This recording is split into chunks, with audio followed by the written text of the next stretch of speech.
Plymouth, Devon, April 1820. The salt wind off the harbour carried the raw, cold perfume of tar and the sea's promise of distant lands, mingling with the cries of gulls that wheeled overhead like harbingers of transformation.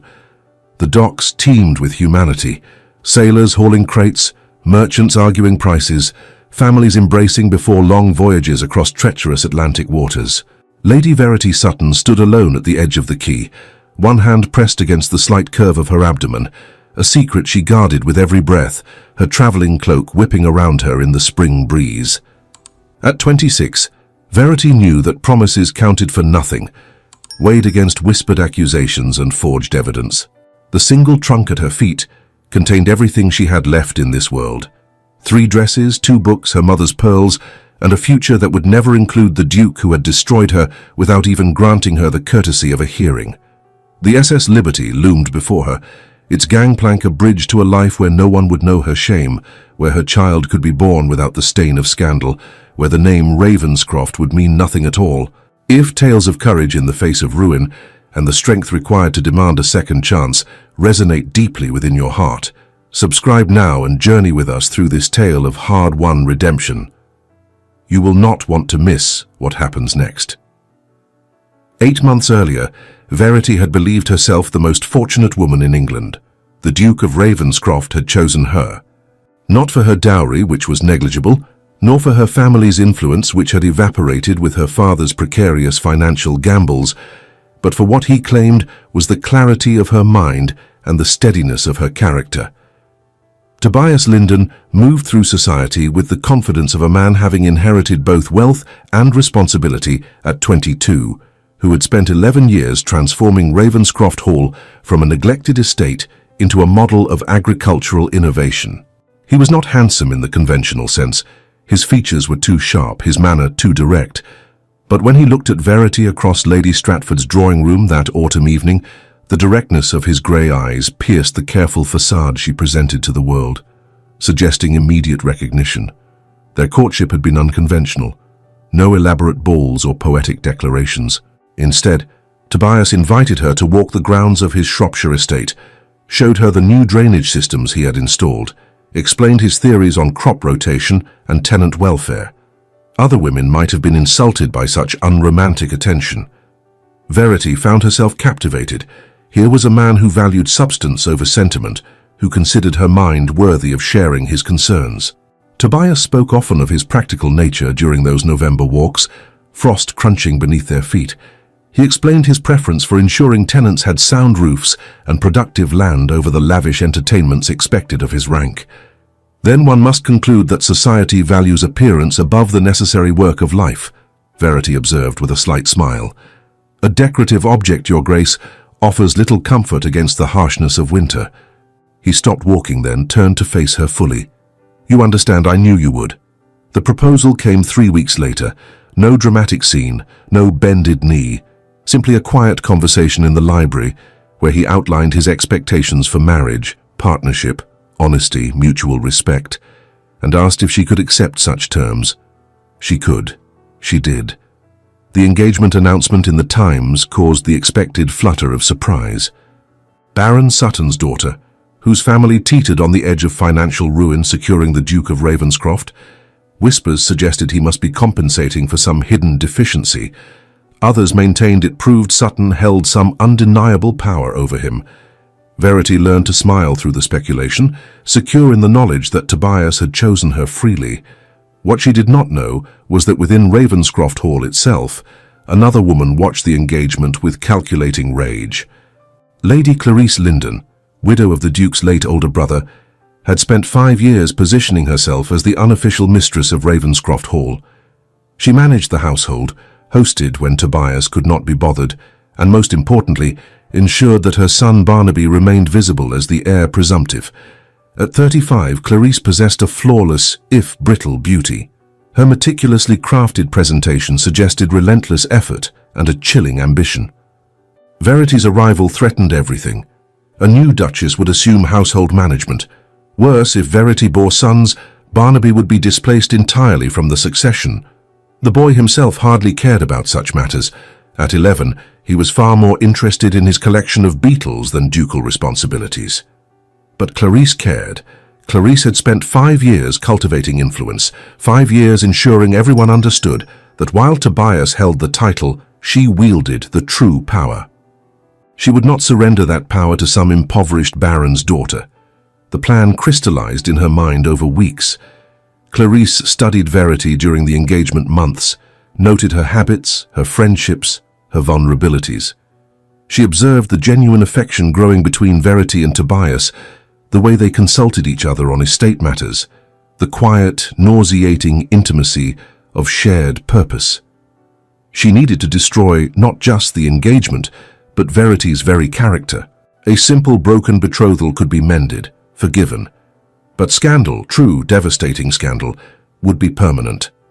Lord Crispin Talbot provided the perfect instrument. At 47, Talbot was everything Tobias was not: charming, fashionable, utterly dissolute. His marriage to Lady Helena existed in name only. Everyone knew he kept mistresses in London and gambled away most of his wife's dowry. He also owed Clarice a considerable debt, not of money, but of silence. She had discovered his liaison with a French actress of questionable repute, knowledge that could ruin him entirely if shared with his wife's powerful family. The meeting in Bath was carefully orchestrated. Clarice chose the pump room during the fashionable morning hour, when half of society took the waters. She positioned herself near the musicians, where conversation could be held beneath the cover of a string quartet performing Handel. Talbot presented himself precisely at 11, impeccable in his bottle green coat and cream waistcoat, playing his role of idle gentleman to perfection. They strolled the colonnade, 2 members of the ton engaged in unremarkable conversation. Anyone observing would see nothing suspicious, but Clarice's voice, when she finally spoke her true purpose, carried an edge sharp enough to cut. "I need you to be seen with someone," she said quietly, her eyes fixed on the street beyond. Nothing improper need actually occur. Simply allow yourself to be observed in her company once or twice. Leave a token where it might be found. And, in exchange, I destroy the evidence of your indiscretion. Your marriage remains intact. His eyes narrowed with calculation. Who is the unfortunate lady? Lady Verity Sutton, the Duke of Ravenscroft's betrothed. He whistled low. You play a dangerous game, Lady Clarice. Only if I lose. Will you help me? Talbot considered the bargain, weighed the ruin of one woman against his own security, and offered a curt, cynical nod. One condition. I want no part in whatever you plan beyond the appearances. I'll be seen with her, nothing more. That will be sufficient. Over the next month, Clarice executed her scheme with meticulous precision. She matched the paper precisely, studied Verity's hand until she could replicate its slant and flourish, and even mimicked the way Verity sealed her correspondence with plain wax rather than a family crest. The letters were works of devastating fiction, containing passionate declarations, arrangements for secret meetings, and intimate references that could mean only one thing. Then she arranged for Talbot to appear at certain locations where Verity happened to be present, always with others around, always with plausible deniability, but positioned so that a certain narrative could be constructed. At Lady Blackwood's musicale, Talbot arrived late and took a seat near Verity's. Nothing was said between them, but Clarice ensured that several guests noticed his attention seemed fixed on the Duke's betrothed. The following week, Verity's pearl brooch went missing after she attended a card party. It reappeared 3 days later in the gentleman's retiring room at White's, discovered by a servant whom Clarice had paid handsomely to find it there, and more importantly, to gossip about the discovery. How had Lady Verity's brooch ended up in a gentleman's club where women were forbidden? The whispers began. 2 weeks later, on a bitterly cold January evening, Clarice arranged a meeting in a tavern near the Chelsea docks. The establishment was respectable enough that her presence would not cause scandal, but obscure enough that she was unlikely to encounter acquaintances. She sat in a private room, watching snow fall past the grimy window, waiting. The coachman, Thomas Rigby, presented himself precisely at 8. He was a weathered man of perhaps 40, his face lined with worry and want. He held his cap in calloused hands, standing awkwardly in the doorway until she gestured him forward. "Sit, Mr. Rigby. I am told you are a man of discretion." He sat, perching on the edge of the chair like a bird ready for flight. "I keep my passengers' business to myself, my lady. Always have." "And your family?" she asked, her tone conversational. "4 children, I believe. And your wife suffers from consumption?" His jaw tightened. "What concern is that of yours?" Clarisse opened her reticule and placed 10 gold guineas on the table between them. A fortune to a man like Rigby, enough to feed his family for 6 months, to pay for the physician his wife desperately needed. "I have a simple task for you, merely a matter of memory." He stared at the gold, then at her face. "What sort of memory?" "The kind that might save your children from the workhouse. The kind that might give your wife a chance at recovery." She leaned forward slightly. "I need you to remember 3 evenings in December, when you drove a particular lady to a townhouse on Cheney Walk. You picked her up at the corner of Berkeley Square. She wore a dark blue cloak. You waited outside for approximately an hour each time, then returned her to Mayfair." "But I never—" "Of course you did not. But memory is such a peculiar thing, is it not? Especially when one is struggling to feed one's family, especially when one lies awake at night listening to one's wife cough blood." Rigby's face had gone pale. "You want me to lie, to swear to something that never happened. I want you to help your family survive. What I am asking changes nothing material. The lady in question will not suffer unduly, but your children will have bread, your wife will have medicine, and you will sleep soundly knowing you did what was necessary. And if I refuse?" "Then you refuse. The gold remains on the table unclaimed.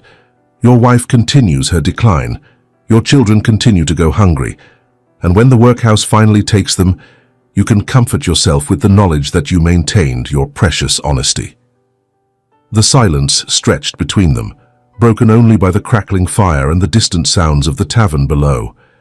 Rigby stared at the gold coins, his hands trembling slightly. "If asked," Clarisse continued softly, "you simply recall 3 December evenings. You need not be specific about dates. Memory is imperfect, after all. You saw the lady's cloak, recognized it as belonging to someone of quality. You waited outside. That is all. No embellishment necessary, simply memory." Finally, slowly, Rigby reached for the gold. His fingers closed around the coins, and something in his face died.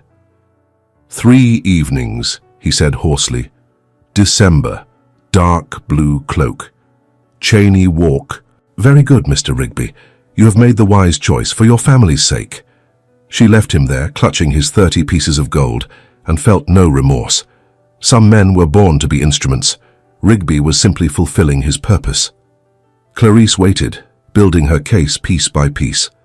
Finally, on a cold March evening, Clarisse made her move. She arranged for the forged letters to be delivered to Ravenscroft Hall when she knew Tobias would be in residence, but Verity would not. The bundle arrived by special messenger, wrapped in plain paper with no return direction.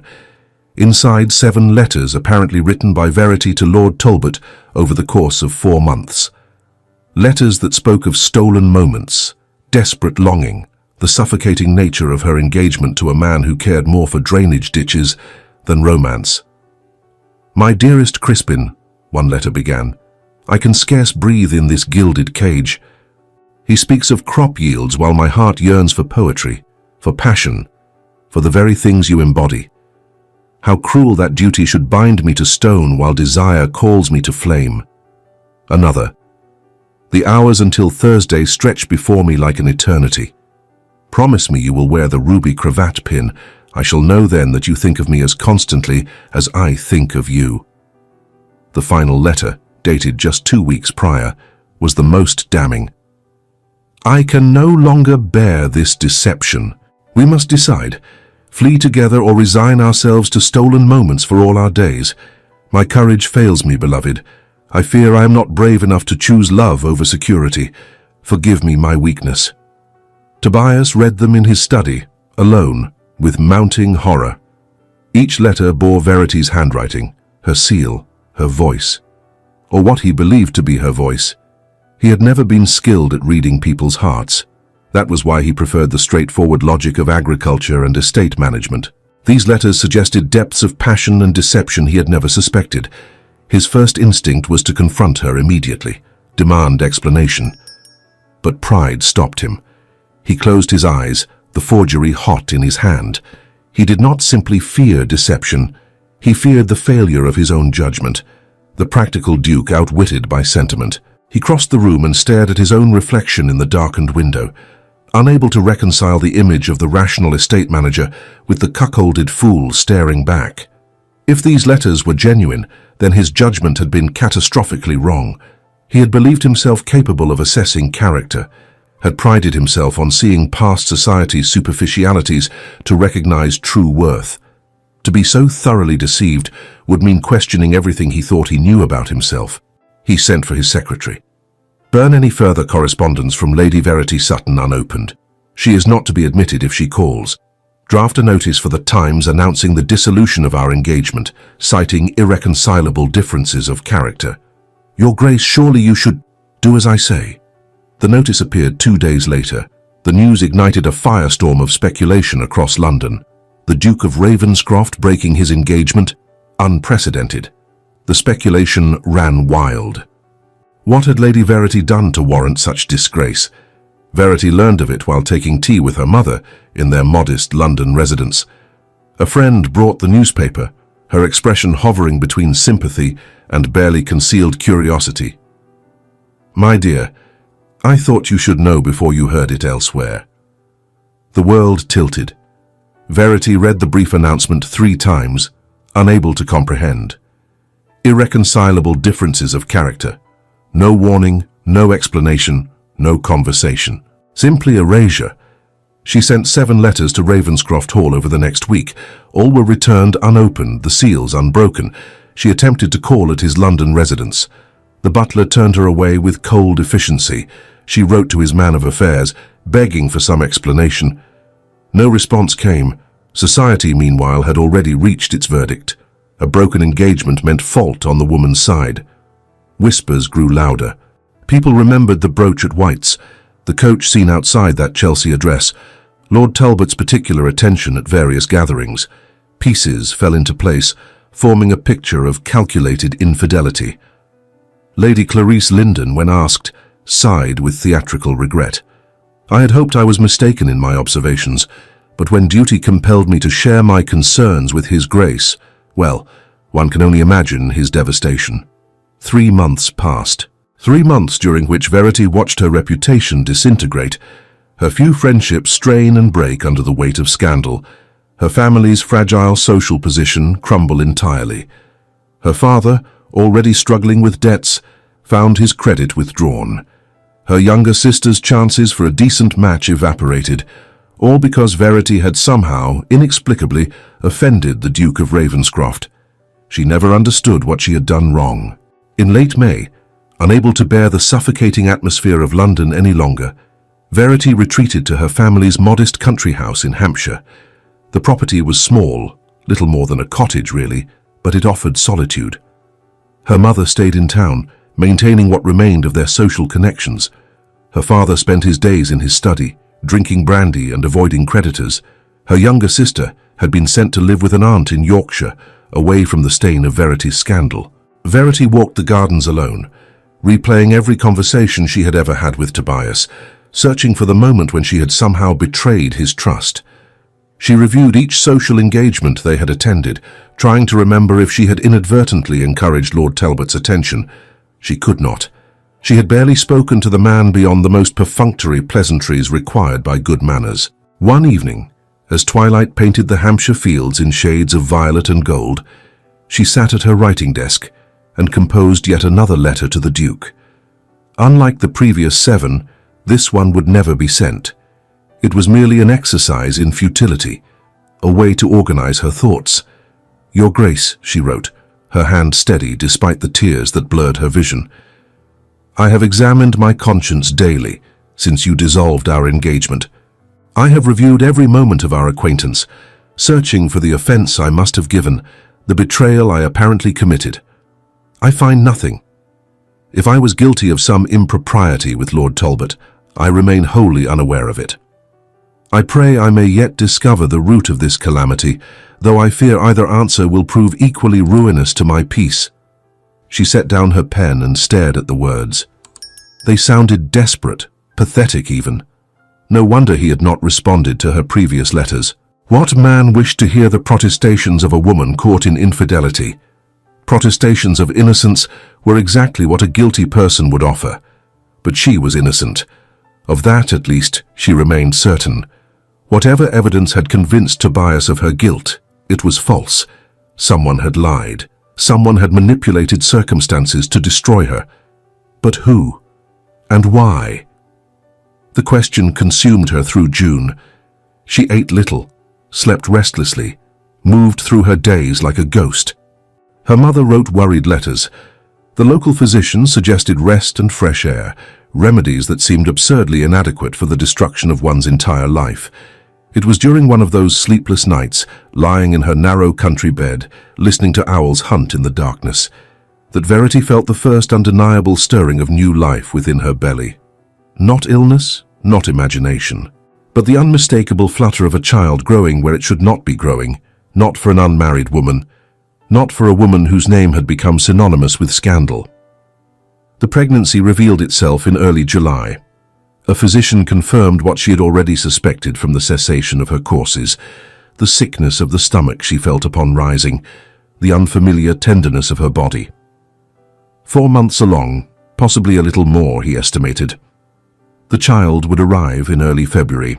The child, Tobias's child, conceived during the brief weeks when their engagement had seemed secure, when she had believed herself loved. Now this child would be born into shame, labeled bastard by a society that had already condemned its mother. Verity made her decision with the same clarity that had first attracted Tobias to her. She would leave England, start over somewhere her name meant nothing, where she could create a life for this child free from the shadow of scandal. She had a little money left from her mother's small inheritance, enough to book passage to Boston and establish modest lodgings once she arrived. She would claim to be a widow, Mrs. Sutton, her husband lost at sea. Such stories were common enough to be believed. The arrangements took 3 weeks. She sold what remained of her jewelry, keeping only her mother's pearls for sentiment. She wrote to the shipping company, securing passage on the SS Liberty, departing July 28th. She packed her single trunk with methodical precision: 3 dresses suitable for a widow's wardrobe, sturdy shoes, her mother's recipe book, 2 novels that had brought her comfort, and the shawl her grandmother had knitted before her death. Everything else was left behind, donated to charity or simply abandoned. Her mother wept when Verity announced her intention to leave. Her father said nothing, merely poured another glass of brandy and retreated to his study. Her younger sister sent a letter from Yorkshire, expressing shock and hurt that Verity would abandon the family entirely. No one understood. How could they? They had not stood in society's crucible, had not felt the weight of whispered accusations, had not endured the slow death of reputation. The journey from London to Plymouth took 2 days by hackney coach. Verity sat alone in the cramped interior, watching the English countryside roll past, hedgerows giving way to moorland, villages growing smaller and more remote. At night, she stayed in coaching inns, eating little, speaking to no one beyond necessity. She was already practicing her new identity, Mrs. Sutton, widow, alone in the world, seeking a fresh start in America. Plymouth Harbour at dawn was a chaos of sound and motion, sailors shouting, gulls crying, the creak of ropes and timbers, the slap of water against hulls. Verity stood at the quay as instructed by the shipping agent, her trunk at her feet, her hand pressed against the slight swell of her abdomen that would soon betray her condition to any observer. 4 months along now. Perhaps 4.5. The loose construction of her traveling cloak concealed it for now, but not for much longer. She watched families bid farewell, lovers embracing with desperate intensity, merchants supervising the loading of cargo. Around her swirled the energy of departure, of endings and beginnings, of courage and desperation. She was not the only person seeking escape in the new world. The difference was that most of these passengers departed with hope. Verity departed with resignation. The SS Liberty loomed before her, 3 masts, sturdy construction, promising but not guaranteeing safe passage across the Atlantic. She had paid for a small cabin, barely larger than a closet, but private. Privacy mattered now more than ever. It was then, as she prepared to board, that the cry came across the water, slicing through the usual din of the harbour with the shock of a pistol shot. Verity, Lady Verity Sutton. She did not know that the same morning she journeyed to Plymouth, Lord Crispin Talbot's conscience finally overwhelmed his fear. Talbot had spent 3 months watching the destruction of Lady Verity's life, knowing himself complicit in that destruction. Initially, he had justified his role. He had done nothing beyond being seen in her vicinity, had never spoken to her beyond the most banal pleasantries. The forgeries, the elaborate construction of guilt, all of that had been Clarice's work. But his silence made him party to it. The guilt festered. He began drinking more heavily, his gambling losses mounting. His wife noticed his deterioration, grew concerned. When she pressed him for explanation, something in her worried eyes broke the dam of his resistance. "I have done something unconscionable," he confessed, the words tumbling out in his study while rain lashed the windows outside. "I allowed myself to be used as instrument in destroying an innocent woman's life." Lady Helena listened to the whole sordid tale with mounting horror. When he finished, she stood abruptly. "You will go to the Duke immediately, this very hour, and you will tell him everything. Helena, Clarice has evidence that could... Let her use it. Our marriage is strong enough to survive scandal if we face it honestly together, but I will not allow you to let that young woman suffer for your cowardice." So it was that Lord Talbot, drunk on guilt and his wife's courage, presented himself at the Duke of Ravenscroft's London residence at 7 in the morning on the same day Verity's coach rolled toward Plymouth. Tobias received him in the study, where he had read those damning letters 3 months prior. He had not been sleeping well, his dreams haunted by images of Verity's face, the memory of her intelligent eyes and steady voice. Talbot stood before him, swaying slightly, reeking of brandy and desperation. "Your Grace, I come to confess a terrible wrong." The story emerged in fits and starts. The blackmail, the forged letters, Clarice's meticulous construction of apparent guilt, the coachman's paid testimony. Talbot held nothing back, not his own weakness, not Clarice's ruthless calculation, not the complete innocence of Lady Verity in every particular. "She never wrote those letters. She never met me anywhere. She knows nothing of any of it. I was merely positioned as convenient scapegoat, and I allowed it because I was afraid. God help me, I allowed it." Tobias sat very still, his mind working through implications with the same methodical precision he applied to estate accounts. If Talbot spoke truth, then Verity was innocent. More than innocent. She was victim of a conspiracy he himself had helped complete by believing the worst without question. He had demanded no hearing, offered no chance at defense. He had simply seen evidence that confirmed his deepest fear, that he was not clever enough to detect deception, that his practical nature had blinded him to the complexities of the human heart, and he had acted immediately to sever the connection before she could hurt him further. But what if there had been no deception? What if everything he believed about her character had been correct, and he had destroyed them both based on lies? The realization hit him with physical force. He stood abruptly, the chair scraping harsh against floorboards. "What time is it?" Talbot blinked, confused by the question. "Nearly 7:30, I believe." "Where is Lady Verity now? Still in London?" "I know not, Your Grace. I heard rumours she had withdrawn to her family's country house, but that was some weeks past." Tobias moved toward the door, shouting for his secretary. "Get me the direction of Baron Sutton's family. Send riders to all their residences immediately. Find Lady Verity. Tell her I must speak with her urgently. Tell her I know the truth." But the servants sent to the Sutton residences found them mostly closed, only skeleton staffs remaining. Lady Verity had departed, they reported. Her mother refused to say where, would only state that her daughter had gone to begin a new life free from persecution. It took another hour of increasingly desperate inquiries before a sympathetic lady's maid, moved by the Duke's obvious distress, whispered the truth. "She has gone to Plymouth, Your Grace, to take ship to Boston. The SS Liberty, sailing on the morning tide." Tobias looked at the clock. Nearly 9. Plymouth was more than 200 miles southwest.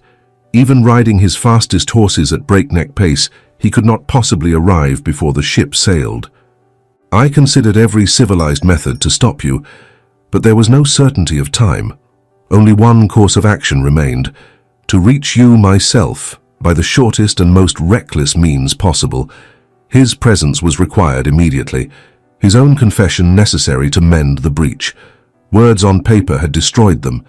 Only his physical presence, his willingness to risk everything, could possibly begin to repair what he had broken. Unless he did the impossible. "Saddle Mercury," he ordered his stablemaster. "Now, and have fresh horses ready at every coaching inn along the southwestern route. Your Grace, it is madness to attempt such a ride. Do as I command." He rode out of London at a gallop that left his household staff staring in astonishment.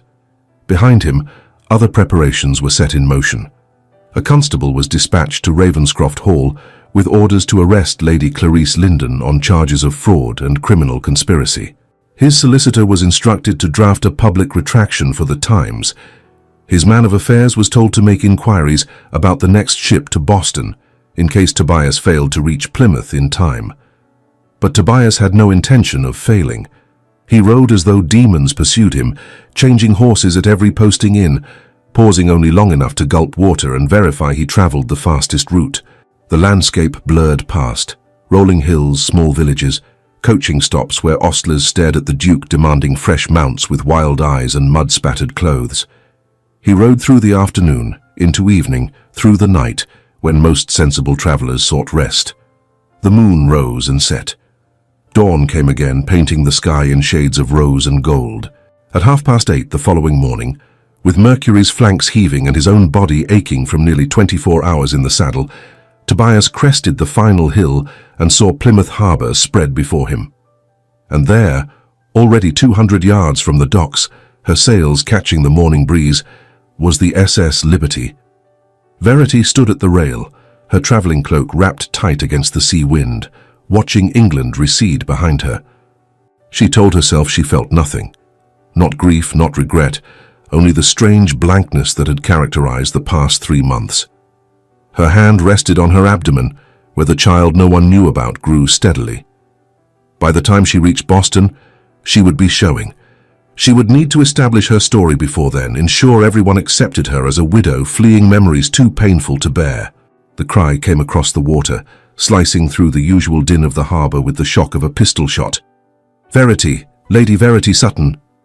The first cry barely carried over the wind and water, but others heard it too, the passengers crowding the rails to see what the commotion was about. A man on horseback had appeared at the edge of the quay, his mount steaming and lathered. Even from this distance, Verity could see the animal was spent, pushed beyond its limits. The rider dismounted, stumbling slightly as his legs adjusted to solid ground after what must have been a marathon ride. He bolted toward the water's edge, heedless of the crates and humanity in his path. A man driven solely by the frantic impulse to bridge the expanding gap. His voice carried across the widening gap of water. "Verity, Lady Verity Sutton." Her breath caught. She knew that voice. Other passengers began murmuring, pointing. The man had reached the very edge of the quay now, standing where the stone met the water. The ship was pulling steadily away, caught by tide and sail. Already 11 feet of grey water separated them, the distance growing with each passing moment. Tobias stood there wild-eyed and heavily soiled, his carefully controlled demeanor shattered into raw desperation. "Verity, please, I know the truth, all of it. You were innocent, I was a damned fool." The words carried across the water, loud enough that half the ship could hear him. This would be the scandal of the decade. Yet, observing him, Verity found she was utterly indifferent to the scrutiny. A duke, shouting like a common labourer, making a public spectacle of private matters. Verity found she could not move, could not speak, could not process what she was seeing and hearing.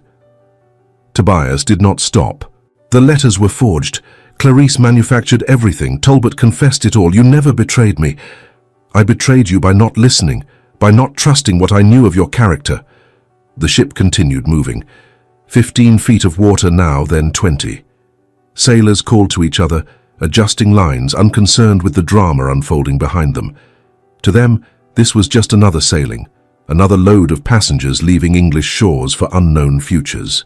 "Verity, I am begging you." Tobias's voice cracked. "The duchy is dead to me.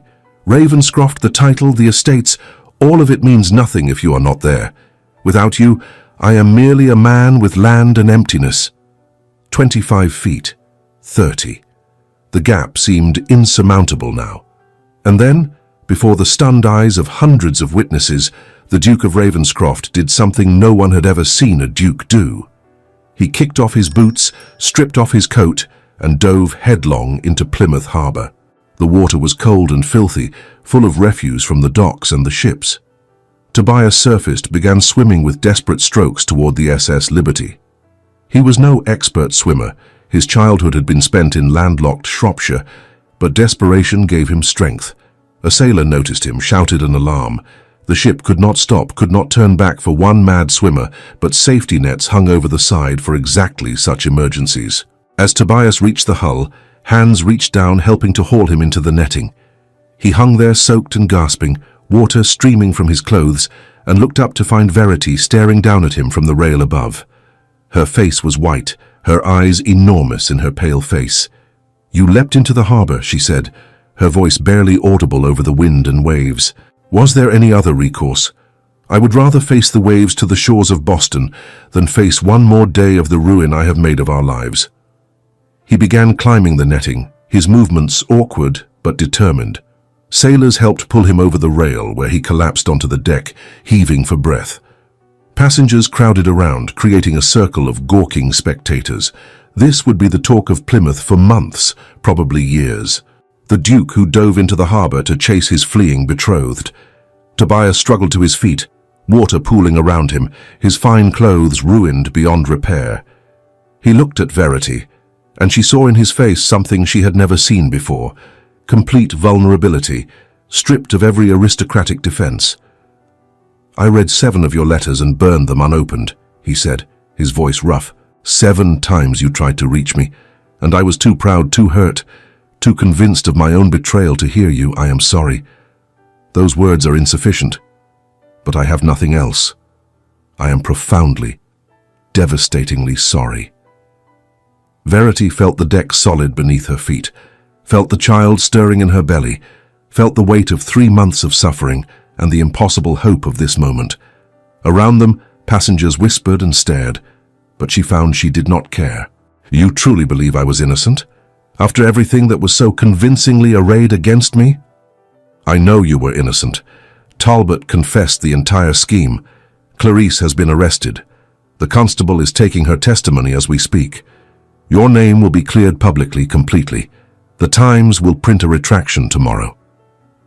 She should have felt relief, vindication. Instead, she felt only the deep exhaustion of someone who has fought too long with too little support. "You are too late. I am already gone. Then I will follow you to Boston, to the ends of the earth if necessary. I am not asking you to forgive me immediately. I am merely asking for the chance to earn your trust again, day by day, for however long it takes." The captain, a grizzled figure in his 50s, emerged from the bridge, his expression carefully non-committal despite the extraordinary scene. "Miss Sutton, we can lower a gangplank if you wish to disembark, or we can remove this gentleman and continue our voyage. Your choice." Everyone waited. The ship continued its slow progress out of harbour. Soon they would be too far for any plank to reach shore. The decision had to be made now. Verity looked at Tobias, dripping and desperate before her. She thought of the child growing inside her, the child he did not yet know about.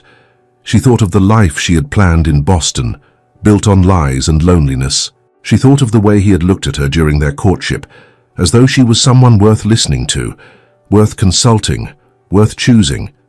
She also thought of how easily he had believed the worst, how quickly he had severed their connection without granting her a hearing, how thoroughly he had shut her out.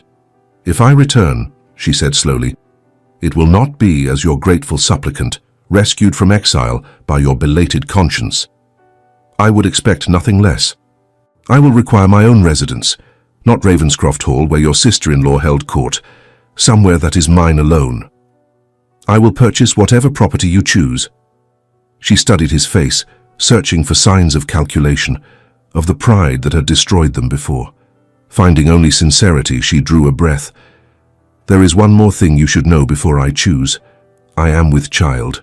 4 months along. Your child." The words fell into the crowd like stones into still water. The murmurs intensified, shock and scandal rippling through the passengers. An unmarried woman admitting to pregnancy before hundreds of witnesses. It was social suicide in any other circumstance.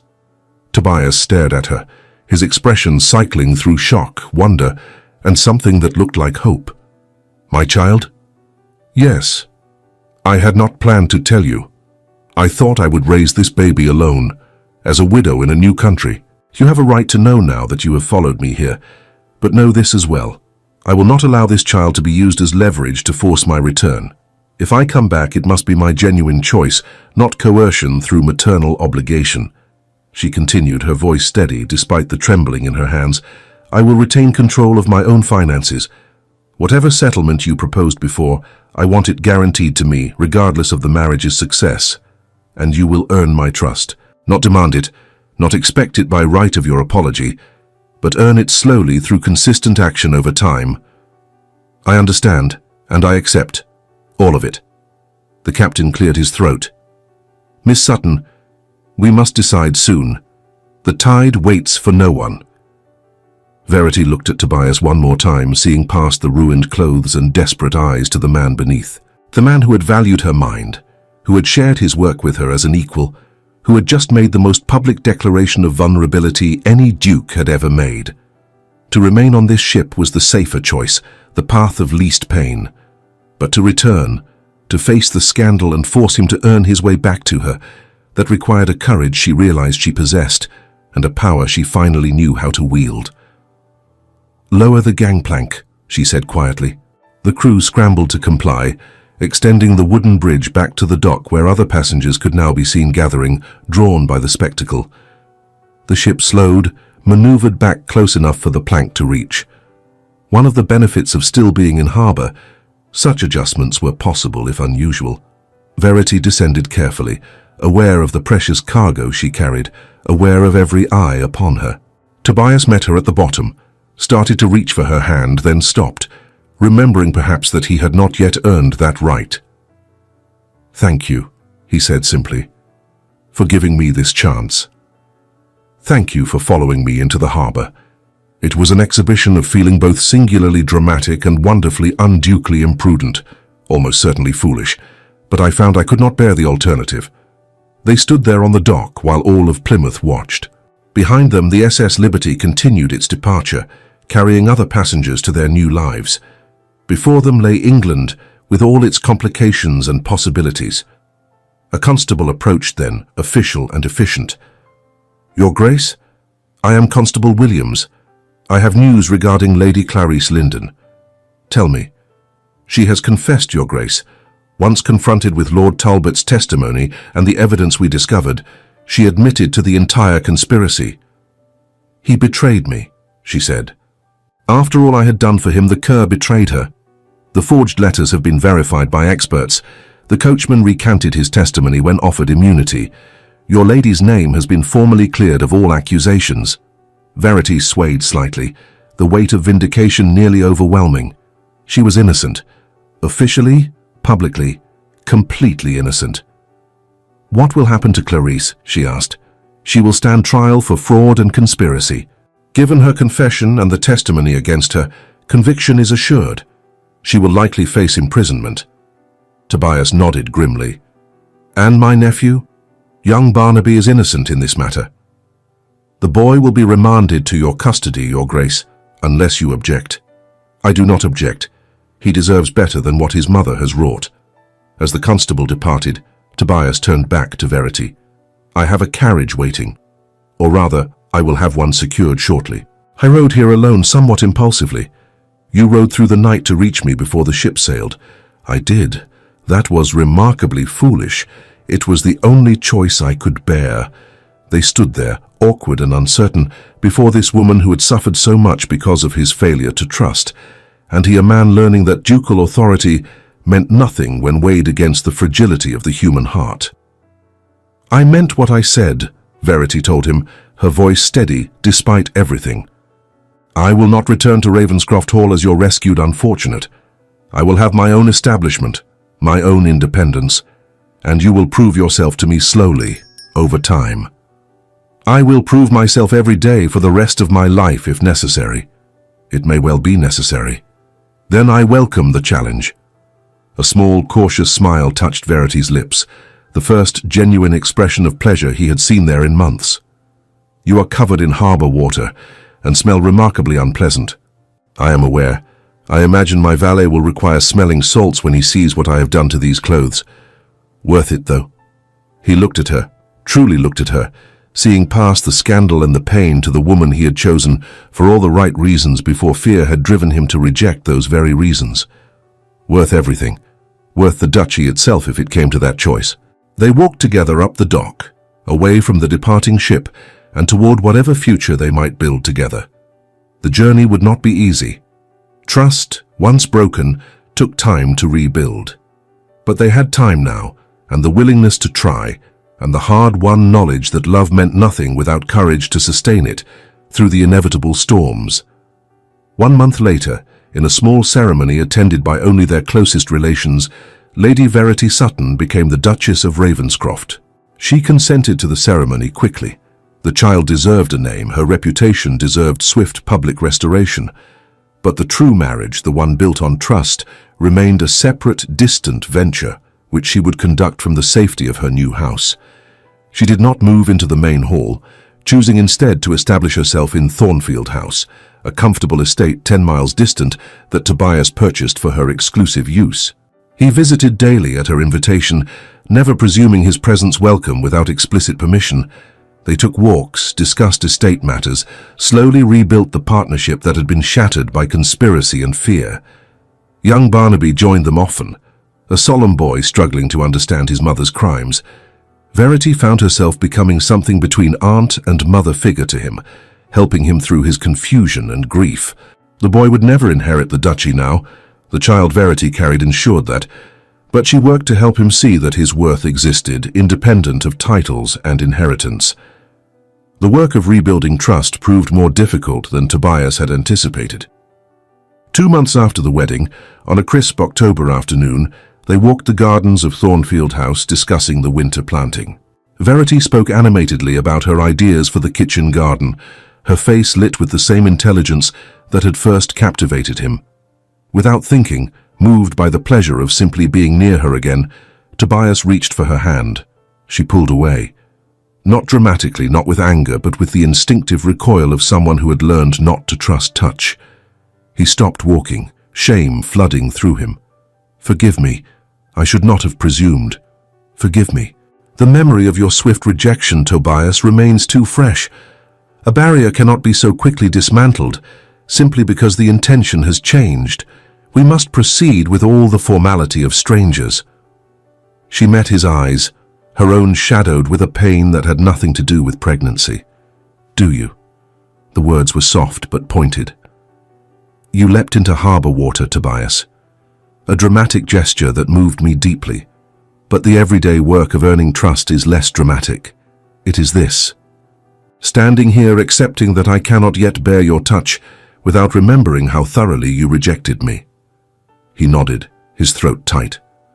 "Then I will wait, however long it takes." "Thank you." She resumed walking, maintaining careful distance between them. "Now about the winter vegetables. I thought perhaps we might try the new variety of turnips that..." And so it went, day by difficult day. Tobias threw himself into proving his character through actions. Young Barnaby became his particular project. The boy had lost his mother to imprisonment, his social position to scandal. He needed stability, guidance, and above all, the demonstration that a man's worth was not measured by title or inheritance, but by the choices he made each day. On a grey November morning, Tobias arrived at Thornfield House to find Barnaby in the stables, methodically brushing down one of the horses, with tears streaming down his face. The boy tried to hide his distress when he heard footsteps, but Tobias had already seen. Tobias quelled the surge of his own anger, focusing instead on the boy. "She wrote to me," Barnaby said, not looking up from his task. From prison. She says she did it all for me, to protect my inheritance. She says I should hate Lady Verity for taking what was rightfully mine. Tobias sat on a bale of hay, considering his words carefully. Do you hate the Duchess? Barnaby shook his head miserably. She is kind to me. She helps me with my Latin. She never treats me as though I am responsible for what my mother did. But Mama says family loyalty demands— Your mother, Tobias interrupted gently, forged letters. She bribed witnesses. She constructed an elaborate conspiracy to destroy an innocent woman's life. Does that sound like someone whose counsel on loyalty and morality should be heeded? The boy was silent, still brushing the horse with mechanical precision. Barnaby, look at me. Finally, the child raised his red-rimmed eyes. You are not responsible for your mother's choices. You are responsible only for your own. The duchy was never guaranteed to you. It depended always on whether I married and produced an heir. Your mother could not accept that natural order, and her inability to accept it led her to commit terrible acts. That is her failure, not yours. But she did it for me. She did it for herself, for her own power, her own position. You were merely her excuse. True love, Barnaby, does not destroy others to secure advantage for the beloved. True love accepts reality and works within it honorably. You have witnessed now, Barnaby, the difference between ambition and honor. Which path do you believe a gentleman must choose? The boy thought for a long moment. I think so. Lady Verity could have fled to Boston.